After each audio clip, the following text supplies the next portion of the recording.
lot is the selling points.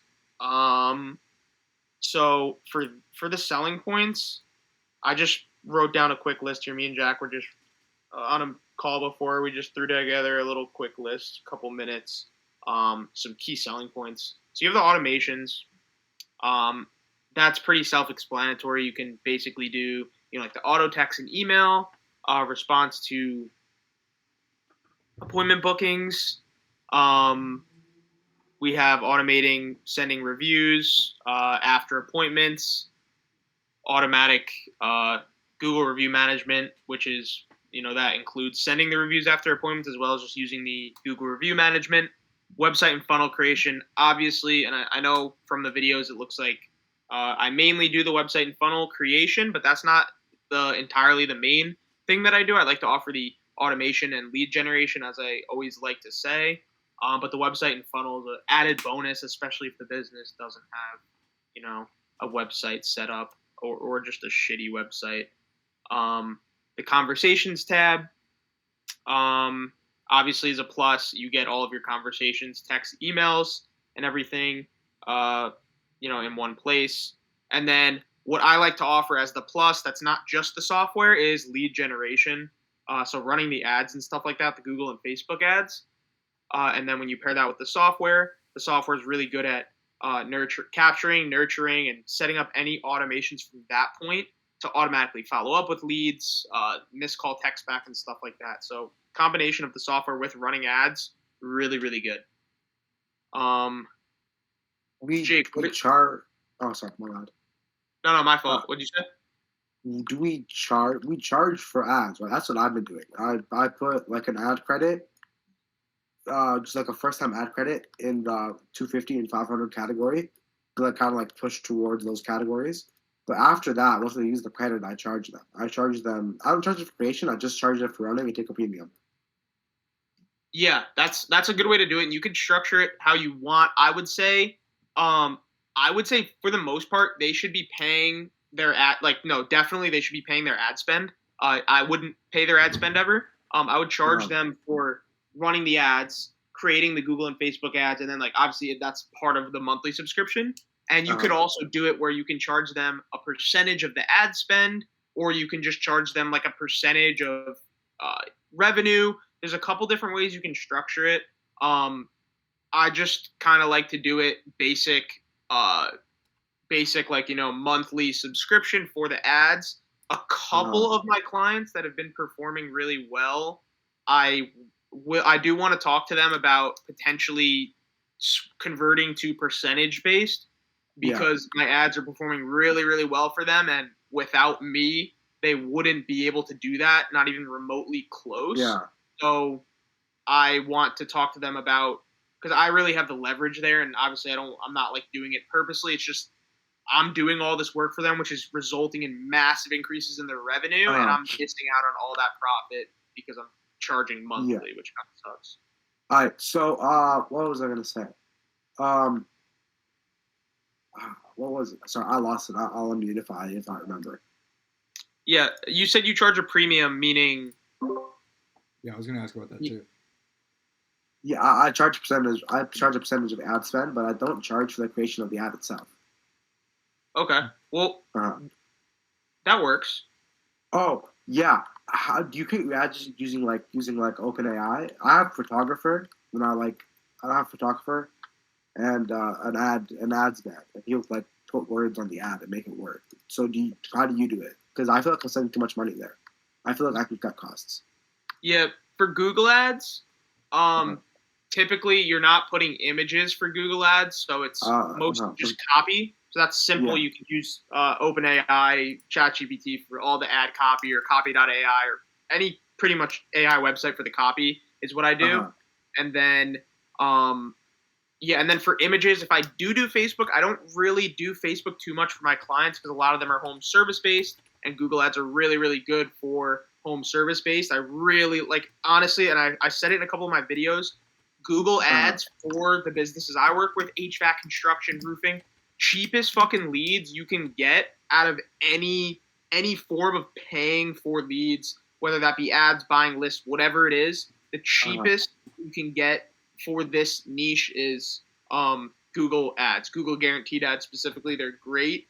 So I typically work with those, but when I do work with Facebook, I'll just use like Canva templates and mess with those and edit that way. But I'm not super experienced with Facebook ads as much as I am with Google ads. And then I've been running, I know Jake said something down there. Can you show me your TikTok ads? I've been running TikTok ads for the affiliate side of High Level. And I've been experimenting with those. TikTok is a whole different ball game.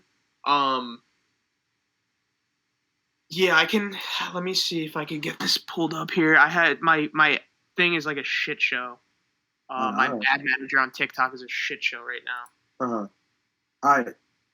So 2 questions. Firstly, how does Google Ads display? Is it where are they, and like how do they show up, kinda? Like let's say you see an ad, what does it look like and where is it on Google? So basically it'll pull it up. Here, let me just show you.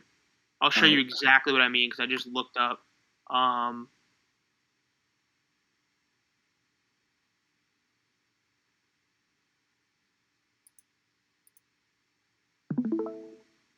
If you can see this.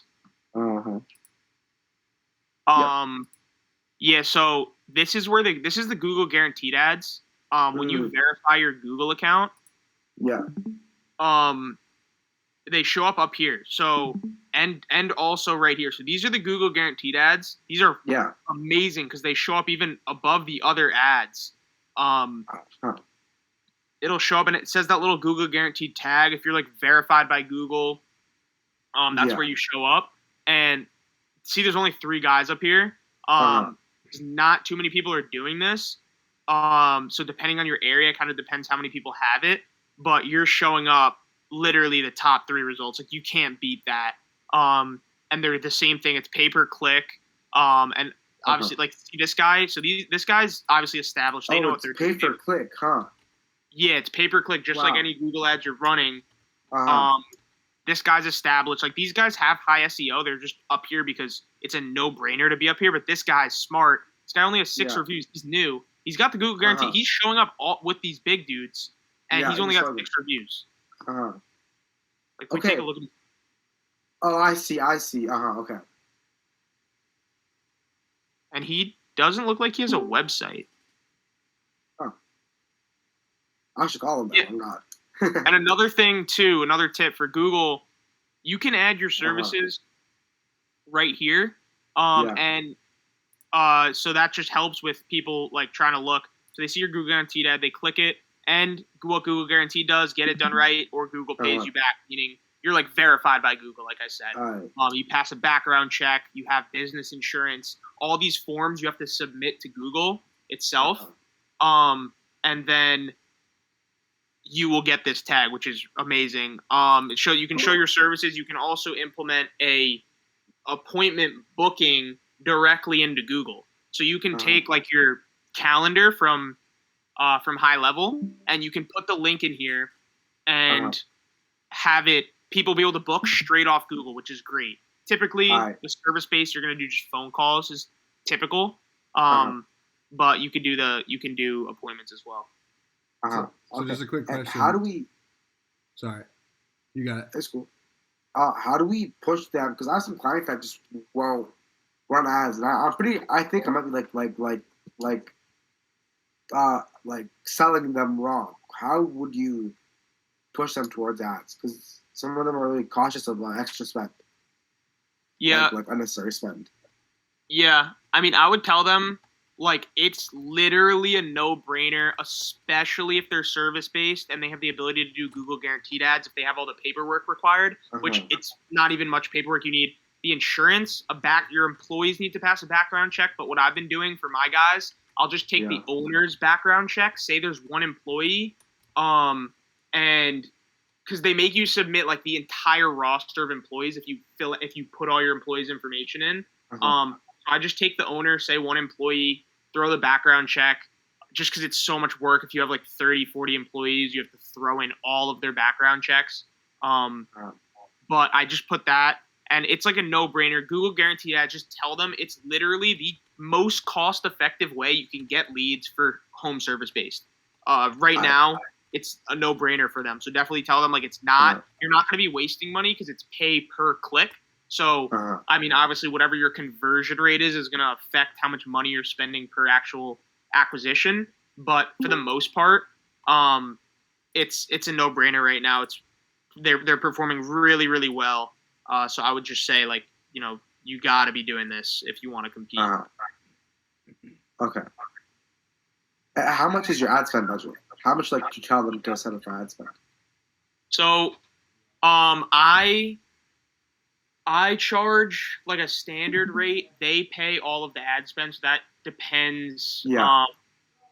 That depends, per what the business. I've seen them spend like 1, 2, 3, 4,000 a month. And yeah, so it's pretty simple. The Google Guaranteed Ads are different than like an ad campaign.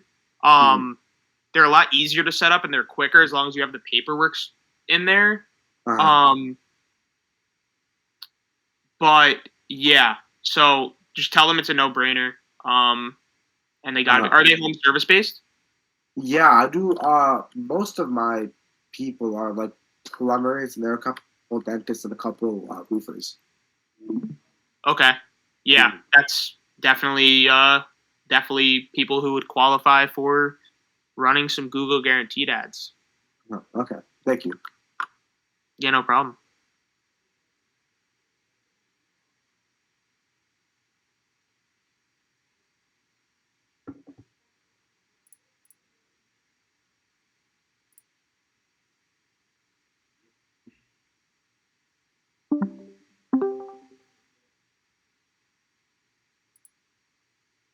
Yeah, Jake. I didn't see that. My bad.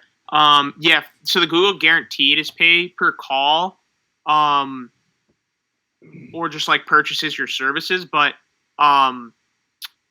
regular Google Ads are pay per click, and then the Google Guaranteed are different. So the Google Guaranteed are pay per call or service, but they show up at the top. So I like to sometimes, depending on the situation, I'll run both. But like literally the Google Guaranteed Ads, you turn it on, you set your location, you select your keywords, and like there's very little you have to do at that point. You set that up after putting in the keywords, the location, and a little hack I like for the location. So for example, I would run an ad for Long Island if I had like some HVAC guy, Long Island, and then you take each individual little town inside of that. So I have Long Island as a whole area. So Nassau and Suffolk County are two counties that make up Long Island. It's half of it's Nassau County, half of it's Suffolk County. So that's how I have to geographically select Long Island. And then inside of that, I'll pick every single town inside of those two areas. So I'll get like, I probably didn't hit every single town, but I got like 99% of them.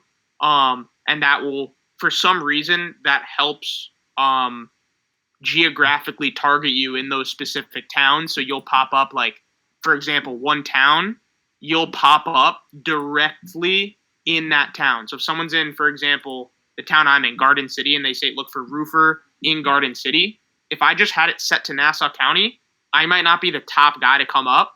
But now since I have it set to Garden City as well as Nassau County, it's more likely gonna show me higher up. More likely as an option to pick. So that helps too. But yeah, for the most part, they're mad easy to set up. You throw them up and you're done. And you just leave it. And that's all. It does really, really well.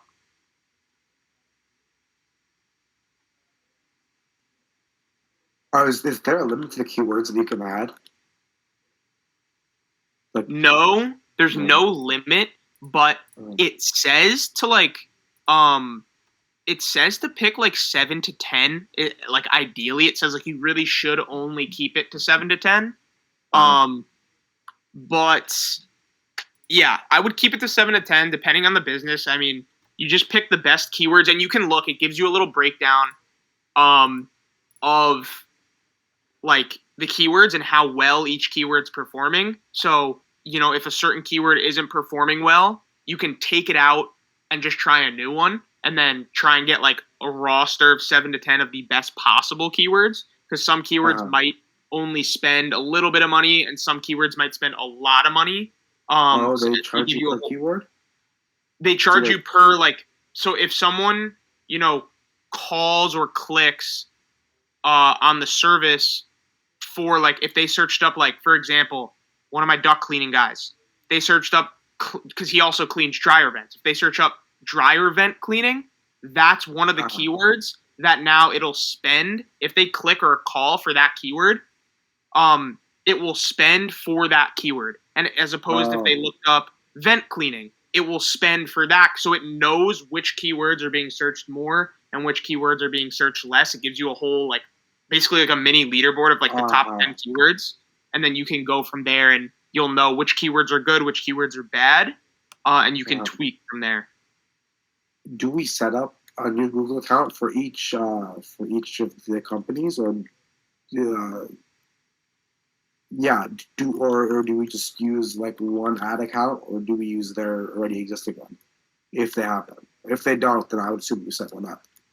Yeah. Right? So yeah, exactly. I set so if they have one, I'll take theirs. I'll optimize the whole profile. I'll fix their all of their whole Google business profile. I'll fix it. Usually they're shitty if they haven't had someone do work on it, if they set it up themselves. And then from there, they moved it. They just updated the Google where you can like manage the Google business profile from the search. They did it like maybe like a month or two ago. So it's a little different setup now. But yeah, I'd make them a new one if they don't have one, because you need one to set it up. But actually, a funny story I have about one of my first clients that I had set up. He had a Google account, a Google business account, but he had two of them. So I log into his Google business account, and I start setting it up. And then, or I think I made him a new one. I forgot exactly what it was, but I made him a new one, and then it got restricted immediately. It got like banned. I was like, holy shit, what did I just do? Did I fuck up this guy's thing? Like, he's going to be pissed. But the problem was so that's another thing. Make sure if you're going to make a new one, delete the old one. Because if you have a duplicate Google My Business account, that's what happened. There was two of them. The one I made and then the one that he didn't know he had. He didn't tell me about it because he didn't know he had it. He set it up a long time ago. I made the new one, and it restricted it immediately. I thought I screwed his account. I thought it was something I did, but it was his fault because he didn't tell me about the original account. So I had to go in, delete the original account, I had to delete the one that got banned, and then we figured out the login to his old one. And I was helping him do all this. Like, it was one of my first clients, so I helped him out with it, and I did extra work to provide extra value to him. I was calling his old Google Ads guy. I was just calling these people like, yo, I'm trying to get into this account. You know the login. I called like 5 people that he thought was the guy. Finally, the guy answers. I get the login info, log into it, and then from there it was all good. But yeah, so definitely make sure you only have the one Google account. If you're going to make a new one, delete the old one so you don't get restricted on Google. Okay. Thank you. Yeah, no problem.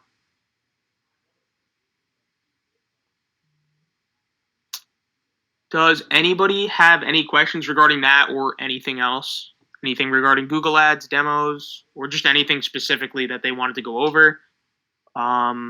Anything like that. We're just going to chill Q&A tonight. So if anyone has any specific questions about their own software too, feel free to shoot a message in the Q&A chat, and I could unmute you, or you could screen share, whatever. Any questions?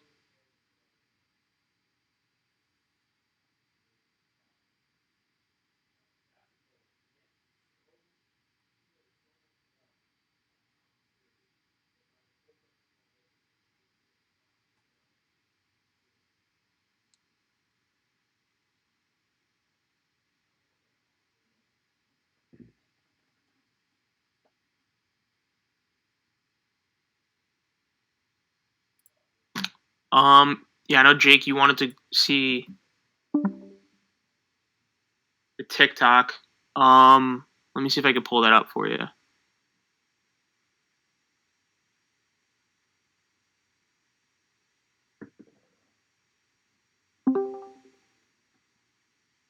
So I just recently, I've been fucking with the campaigns and trying different videos. Yeah, let me share. And this is also good for anybody else that's thinking about wanting to run TikTok ads, because TikTok, like right now, the ads on TikTok are really good.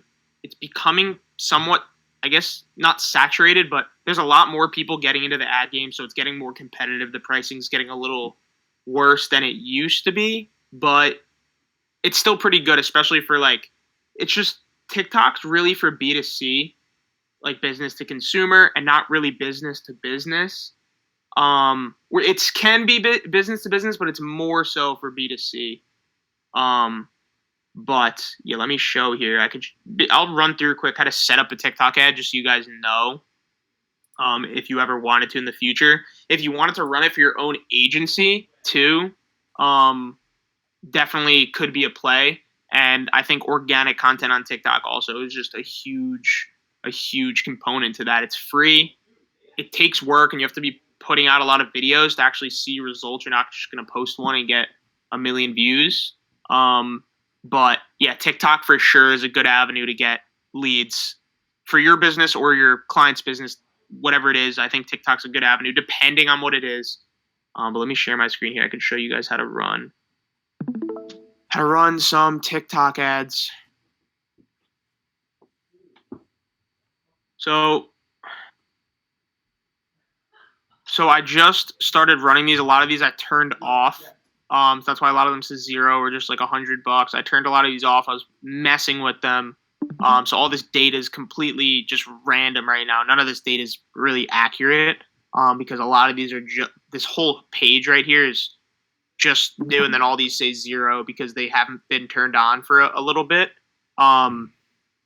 So yeah, these are just the CPMs, cost per 1,000 impressions. This is how many impressions so far. I just turned these two on today. This one was on like for 1 day. I've just been fucking around. That's why my ad manager looks like this, but I can show you how to make what I do, at least, to set up the ads. So when you're setting up a TikTok ad, you're going to go to custom. You always want to go to custom because you want full customizability of everything. And it's really similar to any other ad manager. So you have website conversions, app promotion if you want to promote an app. Some of this stuff is unique to TikTok, like app promotion, I'm pretty sure is unique to TikTok. But basically the main three, you have website conversions, which obviously will people going onto your website, and that convert to either clicking a button or filling out a form or whatever. I do website conversions. If you want to generate leads, so this is if you were running ads for your business.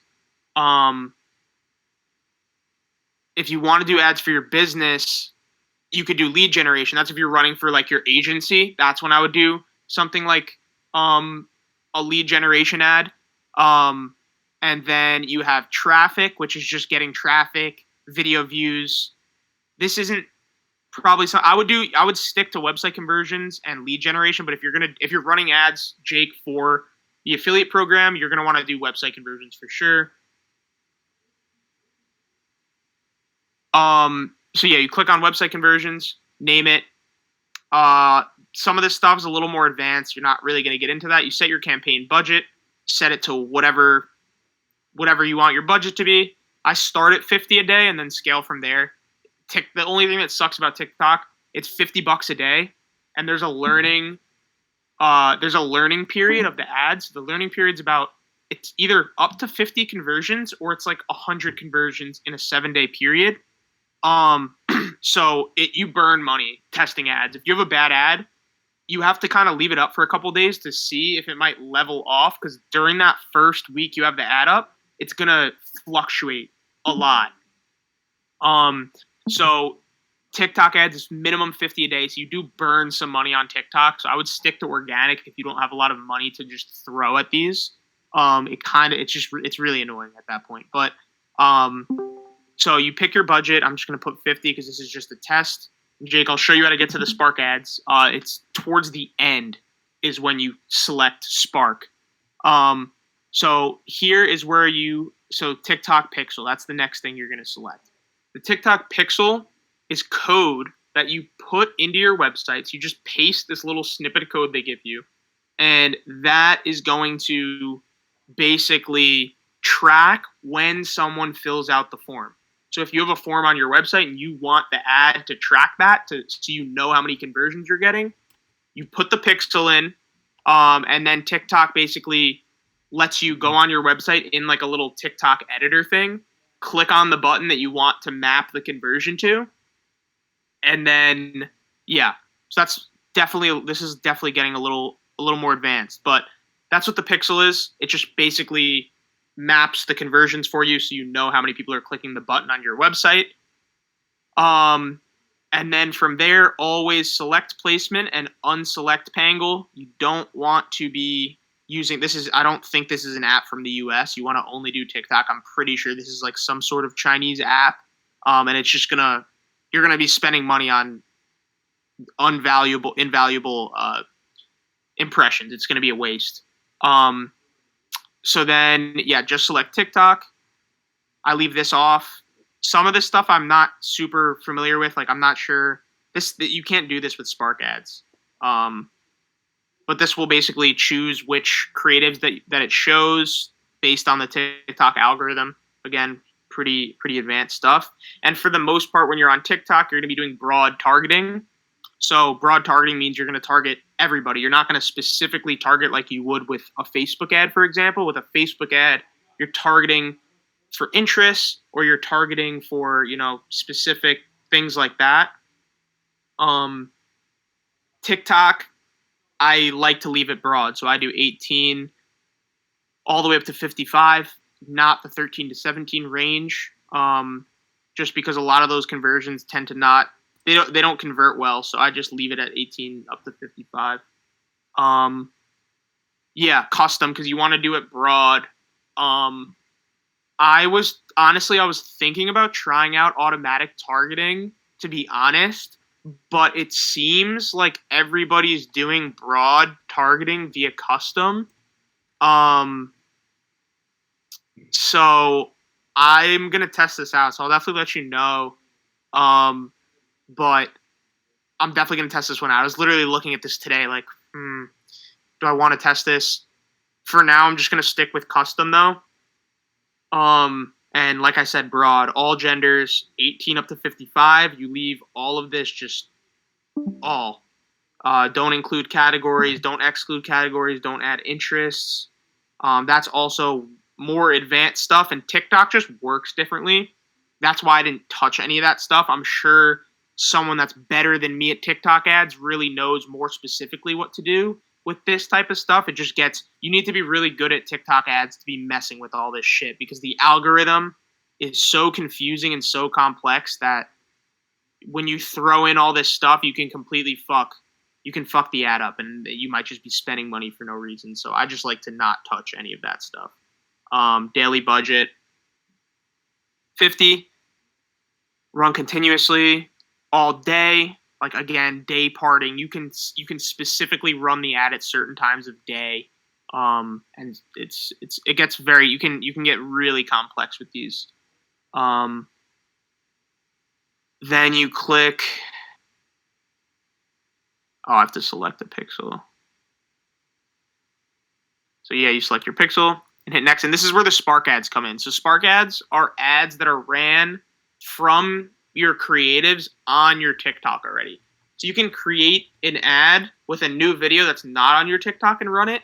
But what's performing really well is the Spark ads. So over here, you switch on the Spark ads, select your TikTok account, and then from there, you can go in and pick the video. So here you click TikTok post, and it will show you all of your TikToks, and you can go pick.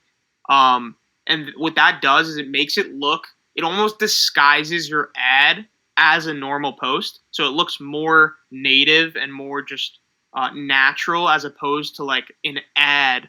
I think when I turn this off, like if you guys have ever seen an ad on TikTok, it has that little megaphone thing, and it's just so obviously an ad. And that lowers your conversions because people are smart nowadays. They know when something's an ad, they're trying to be sold something. So people are smart nowadays, and they'll just scroll right past it. So using a Spark ad lets it kind of blend in a little bit more. It's still kind of obvious that it's an ad, but it does let it blend in a little bit more. So it improves your conversions and your cost per acquisition or cost per action, and all of your metrics are going to be a little bit better for the most part when you're using a Spark ad. Yeah, it just blends right in for the most part. You click your post and you pick it right here. So it opens up a thing and you just pick your post. And then from there, then you put your website that you want the thing to link to. And yeah, that's pretty much it. I know that was a little kind of off topic, but definitely good to know if you guys are ever getting into TikTok ads. And that's pretty similar to how you'd run, like, say, a Facebook ad. It's a very, very similar process. If you run a Facebook ad, the manager's pretty similar, not exactly, but for the most part, they have a good amount of similarities. So that's just good to know if you're ever going to run a TikTok ad or a Facebook ad. You'll have a little bit of context if it's Facebook, but TikTok's up and coming with the ads. A lot of people are getting into it.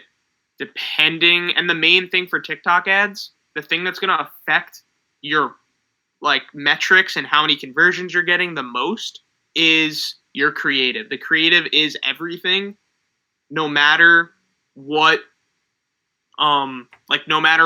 anything else does. The most I guess the most important part of the process is the actual video itself.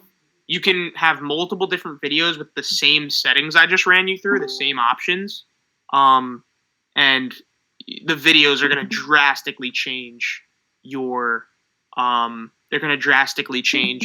results. So, yeah, that's basically how to run a TikTok ad. But yeah, it's that simple. It's nothing crazy from what I do. You can definitely get a lot crazier with these and do some crazy shit with the settings and the optimization, but I like to keep it simple. For what I'm doing, this is as much as I need to know and do. So yeah, the pixel's probably the hardest part to set up out of this, and it's still not that bad. But I'd recommend, again, like I said, organic. TikTok organic for sure. Run, if you're thinking about it and you have time to do it, just do it, because no other platform will get you as much reach with no followers. You could have 0 followers and you can get 1 million views. There's no other platform. Like, obviously, I'm not saying it's easy to do that, but it's very possible to do that with very little followers, and no other app can you do that. So if you're trying to get free reach and free leads, post on TikTok. I'm telling you 100%. It's a great idea.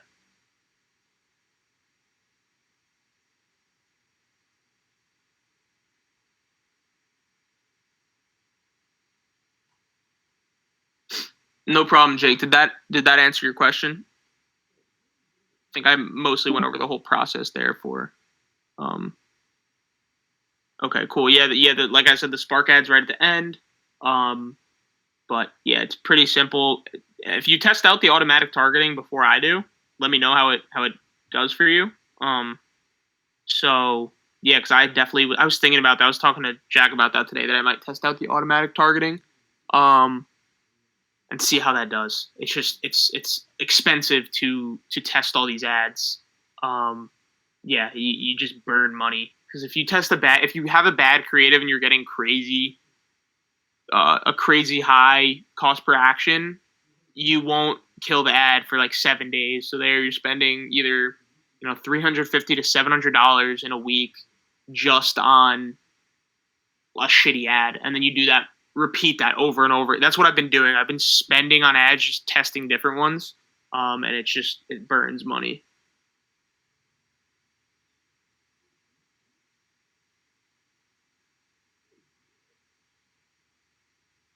Yeah, it depends. I mean, yeah, it really depends. So it's all up to whatever the algorithm wants, to be honest. Like, TikTok is just such a confusing app. Such a confusing app. Nobody knows how to work the algorithm. It's just ridiculous.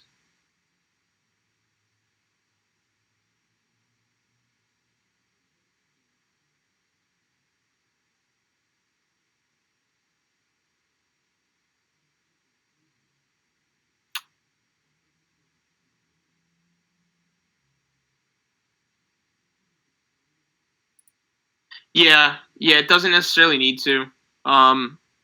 It's just that some things that go viral organically tend to perform better. But yeah, it's kind of random. Even like stuff I've had stuff that didn't go as viral as another video, and it doesn't perform as well.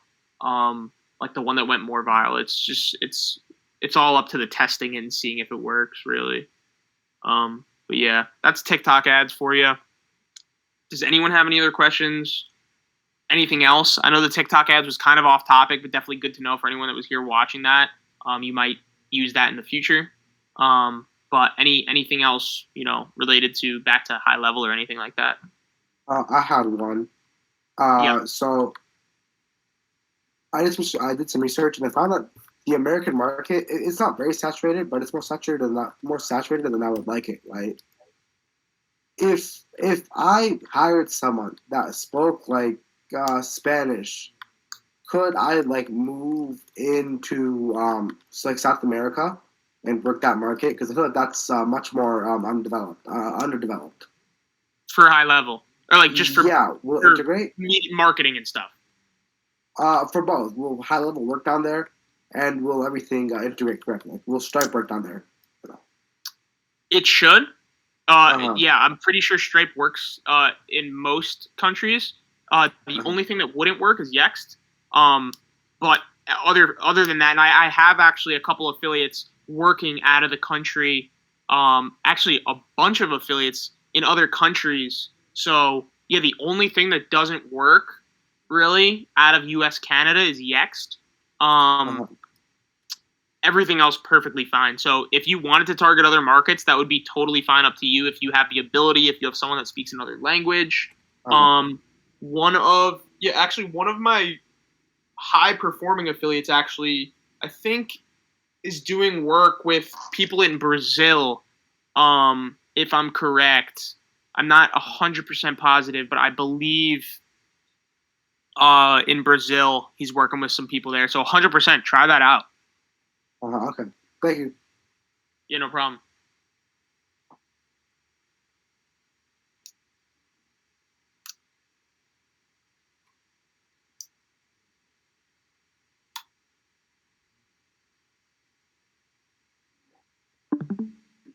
Yeah, no problem, Jake. Thank you, dude. And yeah, I will see you soon.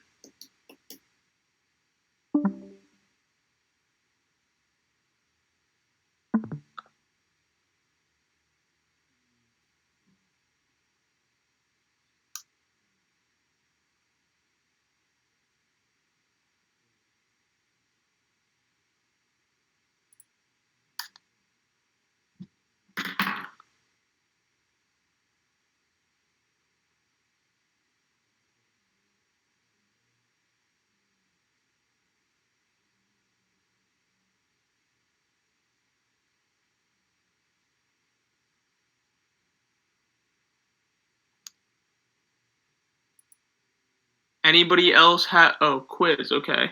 To offer the missed call text back feature, we would have to change that business's phone number? Would it affect their SEO?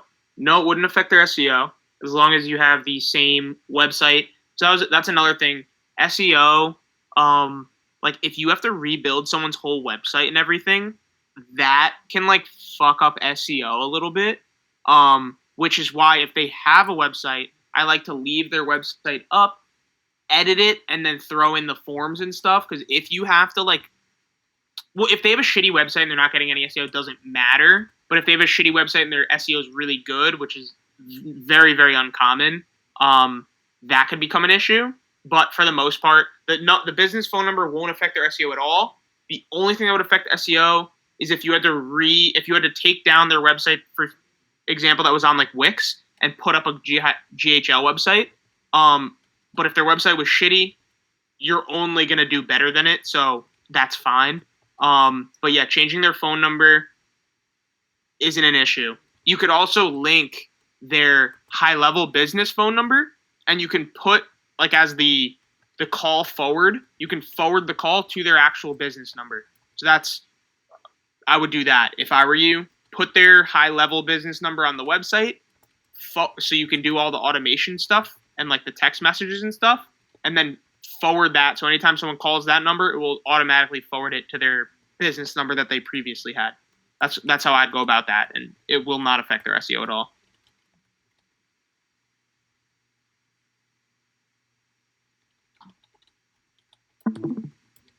No problem. Does anybody have any final questions before we end it off here tonight? I know this was a little bit of an off topic, a little bit of a random kind of chill Q&A, but yeah, next time we'll get back for sure to a set topic for the week.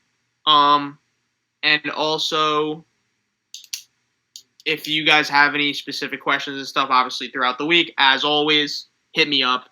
I could hop on a one-on-one call with you and go over whatever stuff that you need me to go over. So just always feel free to shoot me a message and stuff like that. One more. Would you recommend calling on Saturdays, or should I just not?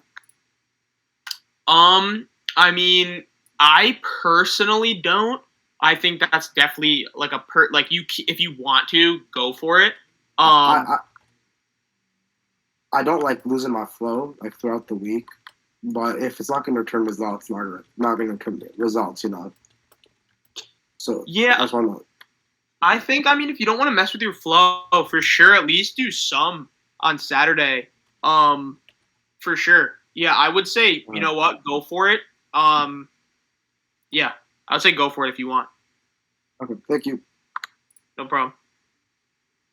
I mean, one way to also think about that is if you think about what everybody else is doing, everybody else is calling during the week. So it could set yourself apart a little bit, but it's kind of a double-edged sword because some people don't really like to be bothered on the weekends with, you know, random cold call, or maybe it is a little bit of a warmer call. You know, I just definitely pick your poison, and it doesn't hurt to do it. That's for sure. Never hurts to do more outreach, and the more outreach you do, inevitably leads to more sales, which leads to more clients, and the whole run around. But yeah, I mean, go for it, and I definitely wouldn't not do it. You know, but just be mindful of the fact that it is the weekend. Some people don't necessarily take well to stuff like that. So, I mean, you know, comes and goes, just like everything else. Thank you.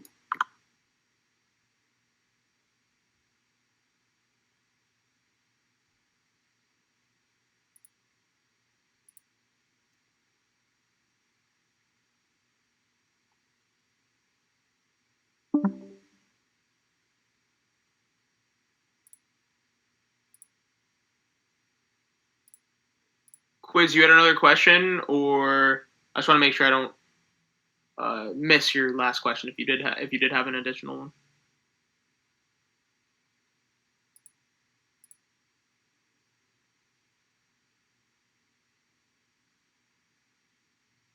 So, yeah, no, that's not a dumb question. I mean, a lot of people have the same question because it's not really explained too well. I think I should probably make another video on this.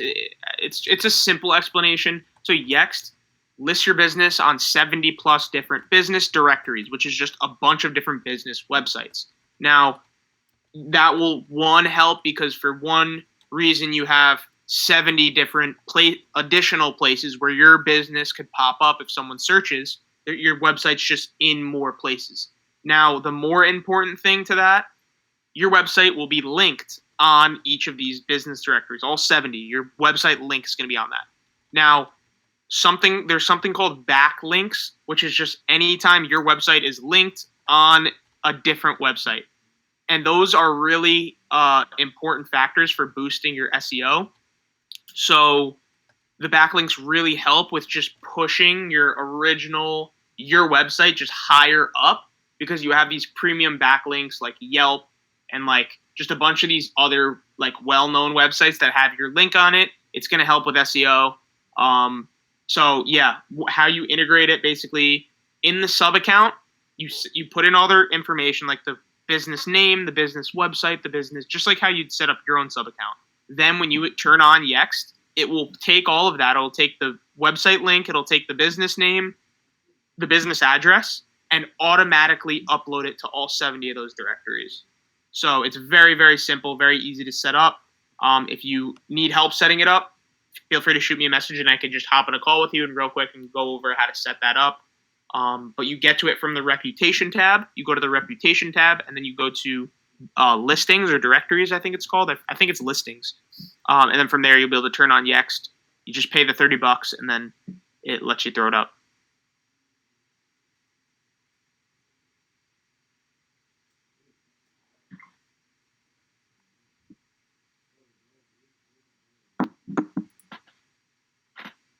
Got you.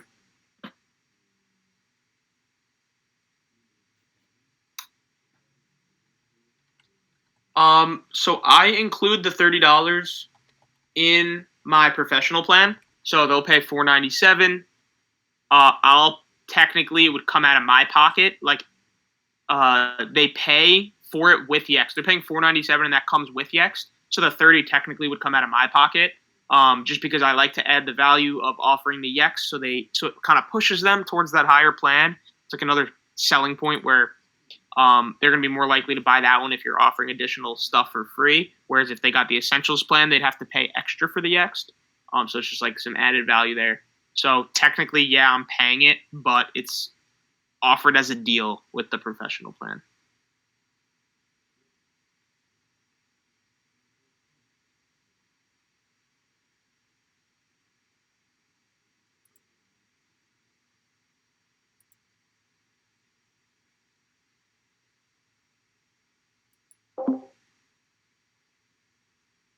Yeah, no problem.